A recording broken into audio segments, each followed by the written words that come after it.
जय श्री राधे प्यारे भक्तों।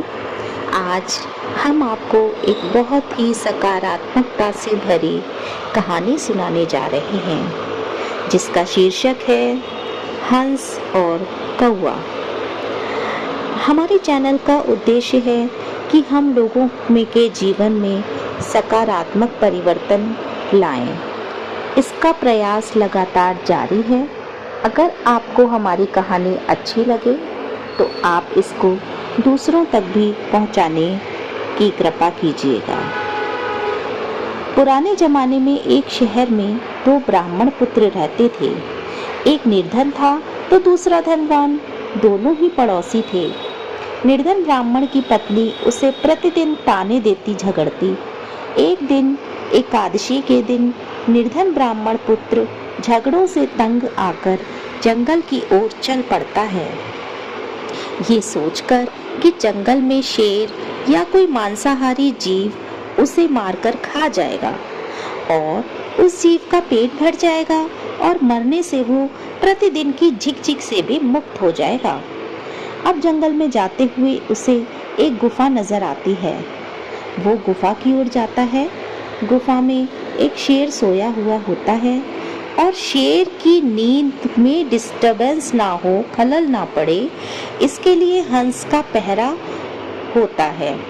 हंस जब दूर से ब्राह्मण पुत्र को आता देखता है ना, तो वो चिंता में पड़ जाता है और सोचता है ये ब्राह्मण आएगा, शेर जगेगा और इसे मारकर खा जाएगा। अब एकादशी के दिन मुझे पाप लगेगा, इस पाप से हम कैसे बचें? अब उसे एक उपाय सूझ जाता है और वो शेर के भाग्य की बड़ी प्रशंसा करता है।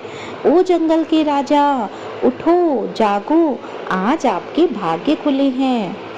एकादशी के दिन खुद ब्राह्मण देवता आपके घर पधारे हैं। शीघ्र उठें, इन्हें दक्षिणा दें और रवाना करें। आपका मोक्ष हो जाएगा।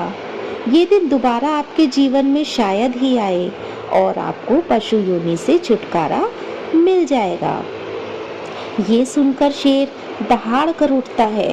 हंस की बात उसे बड़ी अच्छी लगती है और पूर्व में शिकार हुए जो मनुष्यों के गहने उसके पास रखे थे, वे सब के सब उस ब्राह्मण के पैरों में रखकर वो शीश नवाता है और जीभ से उनके पैर चाटता है। अब हंस ब्राह्मण को संकेत कर देता है, हे ब्राह्मण, ये सब गहने उठाओ और जितना शीघ्र हो सके वापस अपने घर चले जाओ। ये शेर है, कब इसका मन बदल जाए कुछ नहीं पता। अब ब्राह्मण सारी बात समझ जाता है और सभी गहने उठाकर घर ले आता है। जब पड़ोसी धनवान ब्राह्मण की पत्नी को ये सब बातें पता चलती है, तो वो भी अपने पति को जबरदस्ती अगली एकादशी को जंगल में उसी शेर की गुफा के पास भेजती है।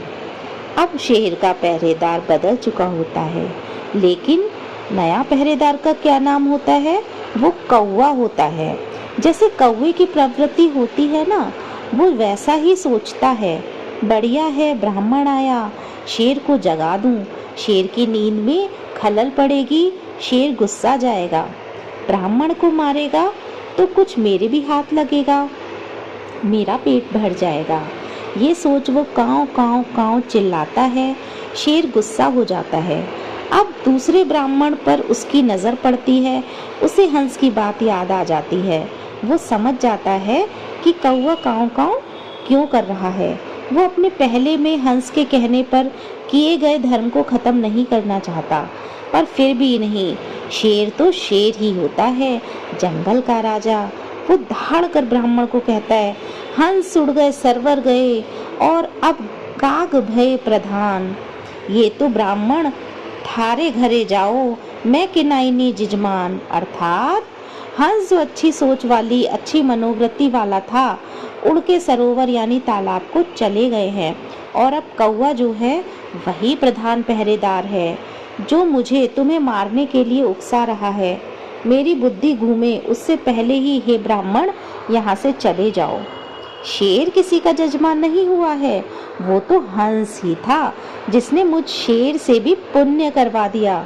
अब दूसरा ब्राह्मण सारी बात समझ जाता है और डर के मारे तुरंत अपने प्राण बचाकर अपने घर की ओर भाग जाता है। तो प्यारे भक्तों, इससे हमें क्या शिक्षा मिलती है कि जो किसी का दुख देख दुखी होता है और उसका भला सोचता है, वो हंस है। और जो किसी को दुखी देखना चाहता है, किसी का सुख जिससे सहन नहीं होता, वो ही कौवा है। जो आपस में मिलजुल कर भाईचारे से रहना चाहते हैं, वे हंस प्रवृत्ति के हैं। और जो झगड़े करके एक दूसरे को मारने और लूटने की प्रवृत्ति रखते हैं, वे कौवे की प्रवृत्ति के हैं। अगर आपको ये जानकारी अच्छी लगे तो अधिक से अधिक लोगों तक पहुंचाएं और पुण्य कमाएं। जय श्री राधे, जय Shri Krishna. Thank you so much.